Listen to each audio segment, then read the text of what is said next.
This table is black walnut. It's nearly 7 feet wide. It's 6 feet wide. It's 70 inches. We poured, obviously, epoxy through the entire center, and it's very hard to see, especially on the video, but you can see through here a slight line and a little bit right here. There were bubbles. What we did was we poured tabletop down as our first layer, about a 1/4 inch, and for whatever reason that tabletop it bubbled, and when we put the deep pour down to stabilize the whole thing, the bubbles remained obviously at the bottom. Now we finished it and we figured because it was going to be frosted that it wouldn't really matter, like it would be okay. Unfortunately, we were wrong. We could see the bubbles in the bottom of the table when we sanded the whole thing down, which nobody really wants to have happen, obviously.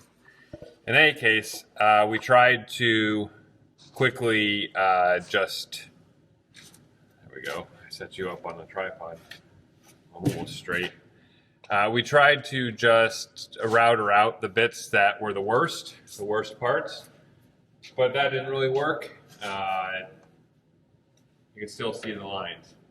So what I'm going to do is I'm going to route out all of the epoxy a 1/4 inch down on the entire bottom of the table so that we can try to make it as consistent as possible.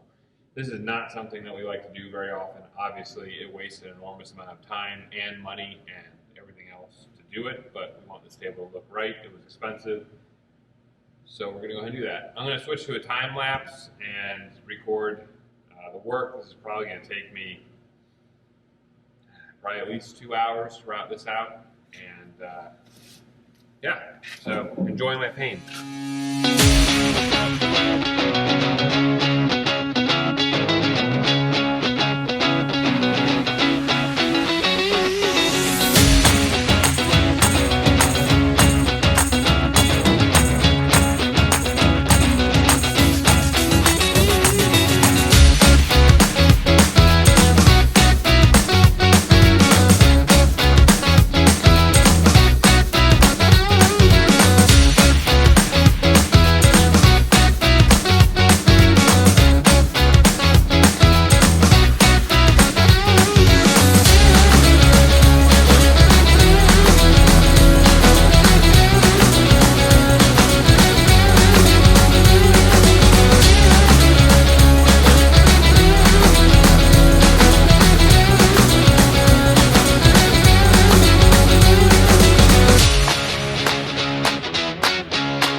Routed off a 1/4 inch, maybe an eighth, that's closer to an eighth, of epoxy off the entire bottom of the table.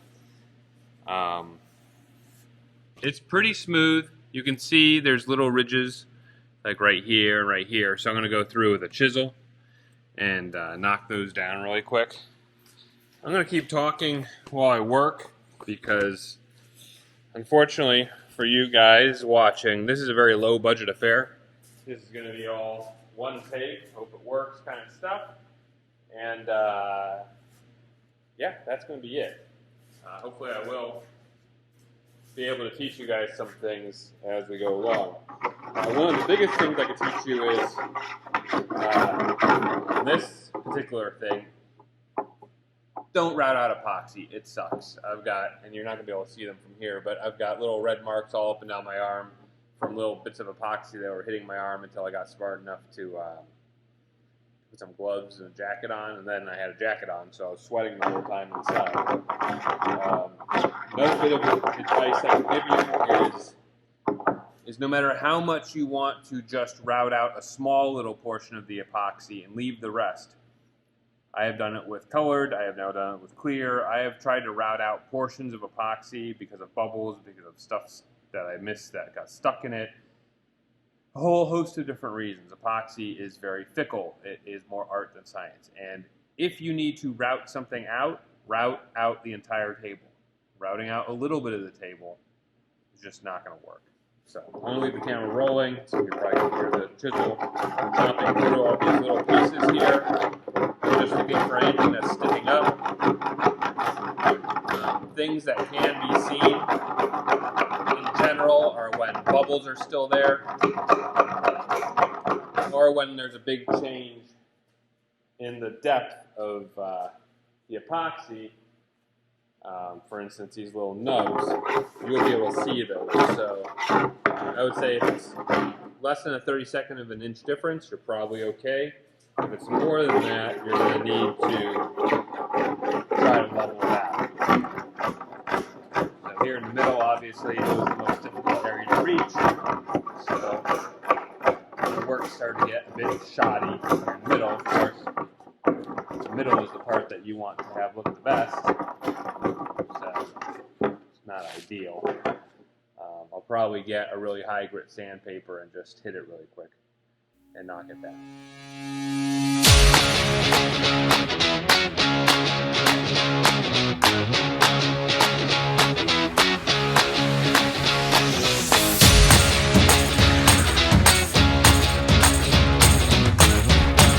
As you can see, obviously it tore up the sanding pad, but it was a used one, so not such a loss. Alright, so the next step in doing this is to blow off all the dust, and then to clean off that lens a little bit better. Let's see. There we go. We're going to blow off all this dust.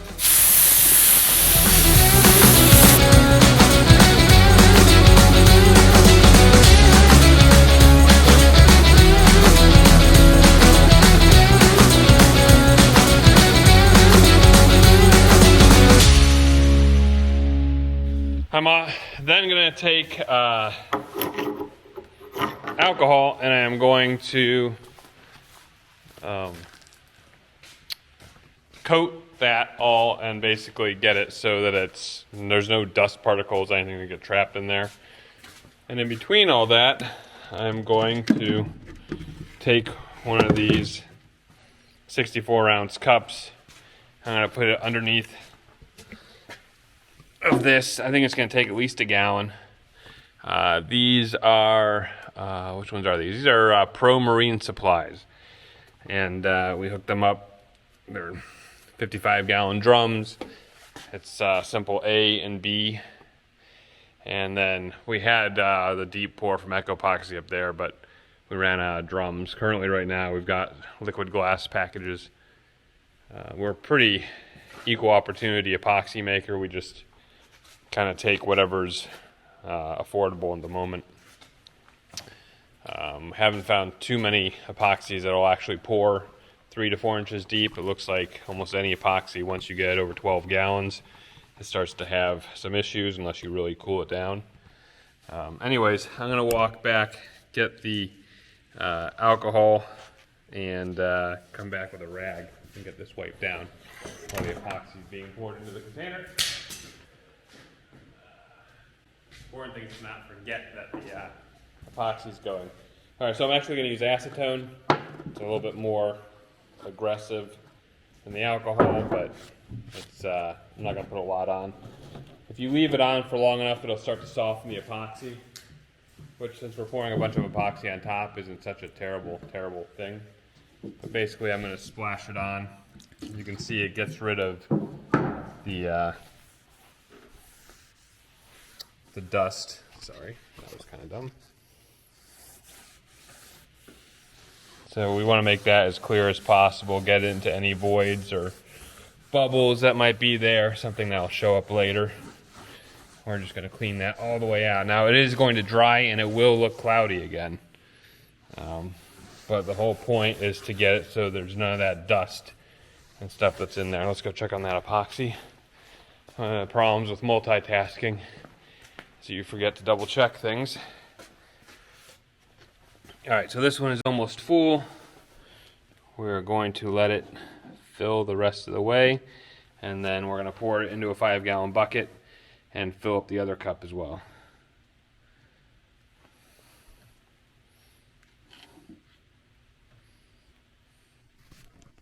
All right, here you can clearly see the difference of where I have put the acetone and where I haven't. You can see all the cloudiness there. I gotta get that a little bit better. We use our rags for finishing all the time, and so we get these containers full of used rags that we can't use for finishing anymore, but they're pretty clean. There's not a huge amount of problem with them other than that. So for stuff like this, I'll use them for doing a dirty job like this, and then basically bring it outside, soak it in water, and dispose of it in the metal container we have for disposing of such things.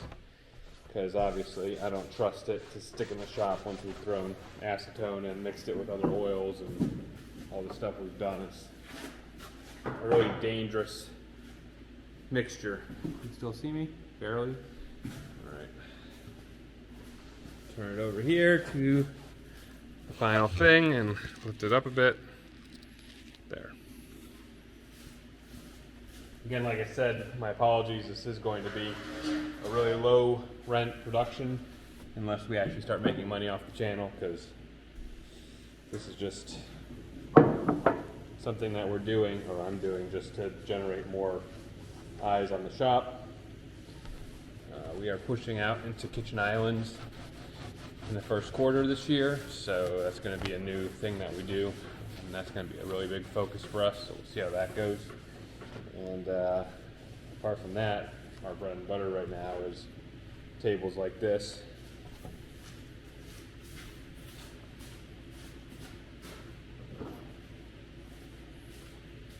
And of course, the goal, as usual, is not to make mistakes like this that cost us a bunch of time and money to repair. You know, and I would say 95% of our tables get finished, don't have to be retouched. It's these 5% of tables that end up needing to be worked on that just eat up an enormous amount of time that would otherwise be put towards doing other new tables.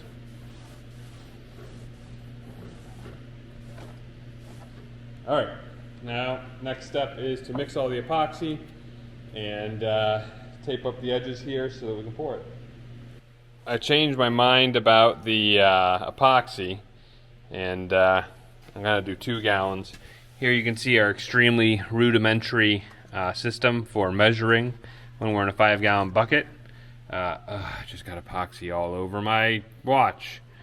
See, TT for tabletop. It's 1 and 2.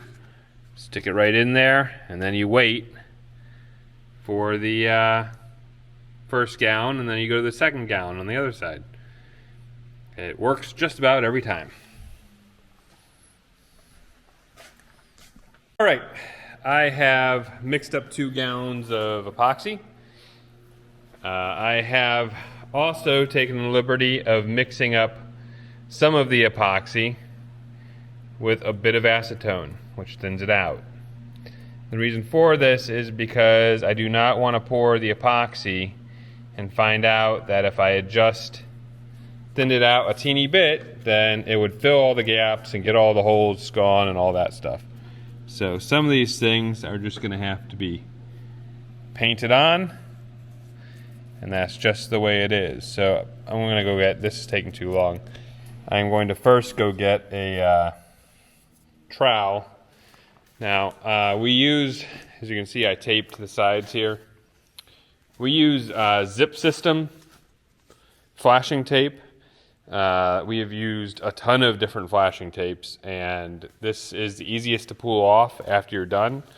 Bear in mind, if you do put epoxy in with your acetone and you allow enough of that to touch the tape, it will release the tape and all of your epoxy will fall on the floor. So that's why I only poured a very small amount of this acetone mixture in here. It's because the last thing I want to do is have the tape just fall off and drop 2 gallons of epoxy onto the ground. So anyways, I'll come back in a minute I'm gonna get a trowel. All right, I think you can barely see my head. I'm gonna pull this up a little bit.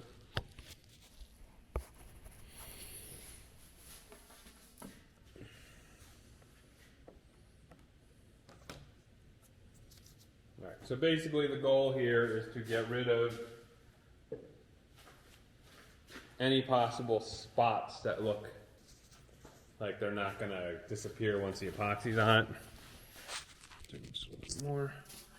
So I'm gonna basically come across here and just scoop the epoxy into all the crevasses. Make sure there's no little bits of white that end up popping up. Make sure it gets coated everywhere.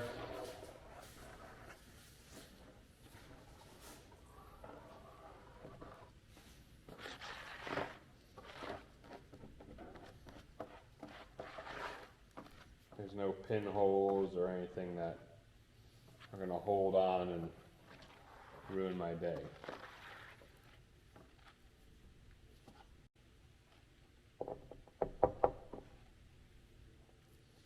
Now, one of the reasons why we're doing this today, we deliver this table on Wednesday. Today is Saturday, so it's New Year's Eve.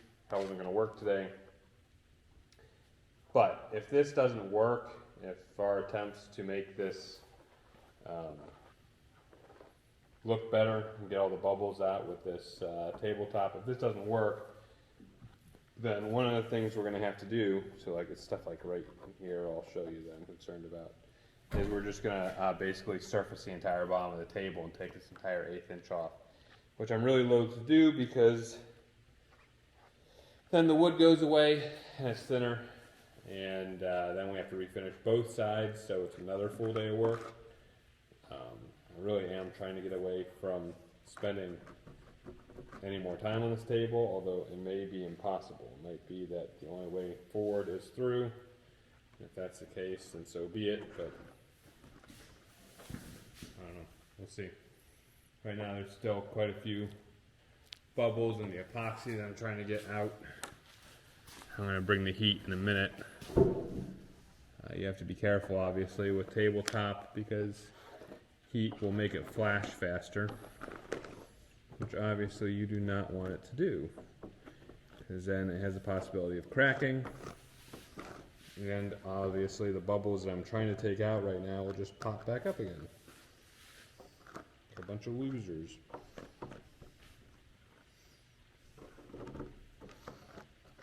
Okay.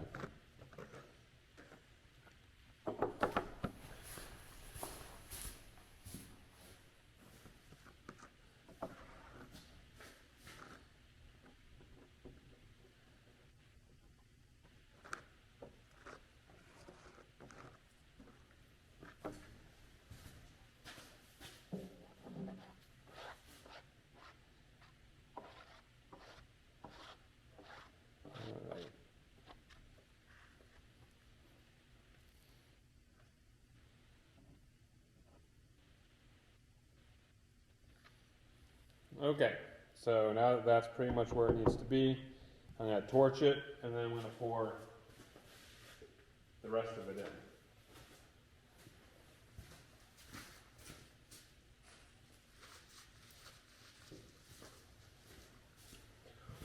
It's always a good idea to kind of dust off your torches or anything you're actually putting above your work surface, so you don't drop little bits of junk into it, which is very easy to do. It's always easy to do.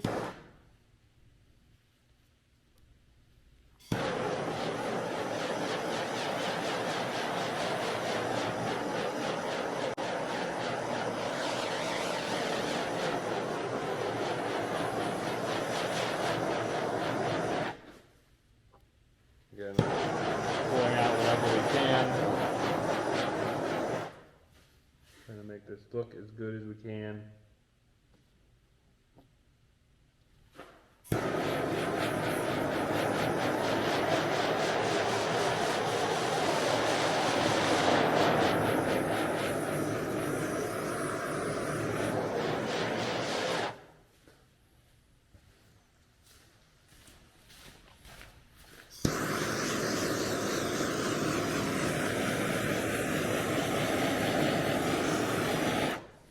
There's a little dot right there, and I'm not sure if that's a bubble or trash or what.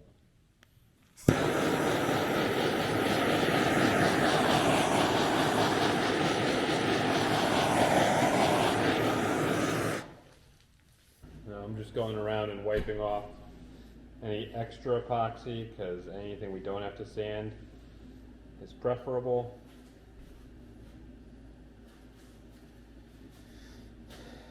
Put that right there for now. And we're going to hit it one more time.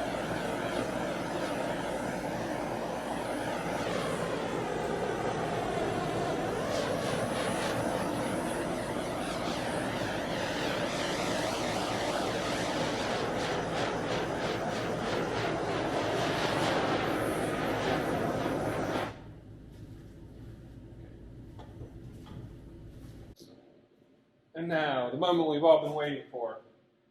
The moment we've all been waiting for.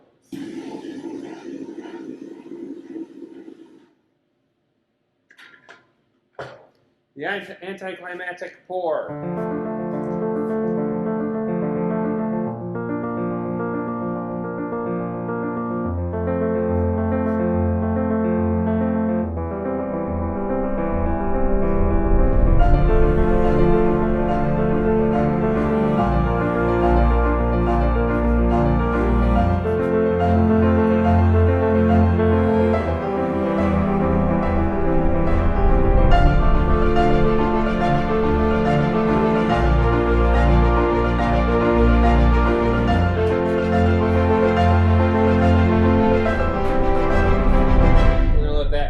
For a second.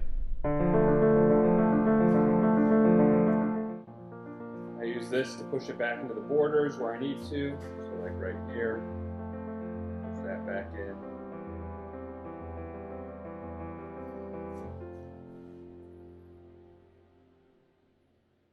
So it's all full here.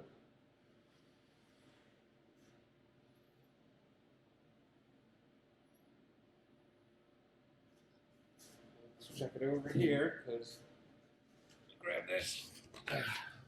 Hi. Oh, I'm getting epoxy everywhere.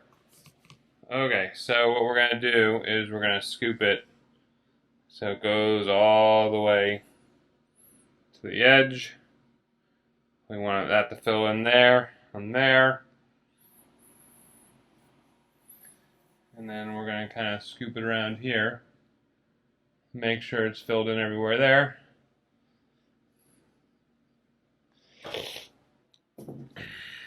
Alright, now you can see all the little bubbles. So we're going to go around with the torch and make them go away as much as possible.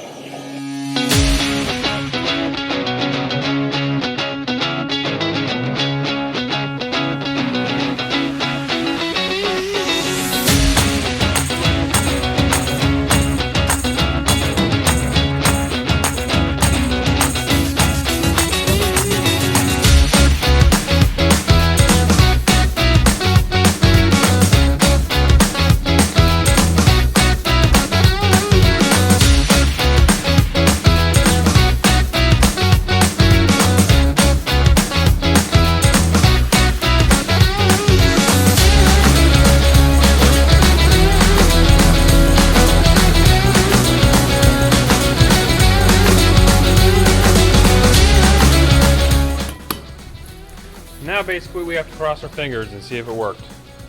I'll let you know tomorrow or Monday when I come back in. Alright, that's it for now. You guys have a happy new year, and I'll post a video again as soon as I can.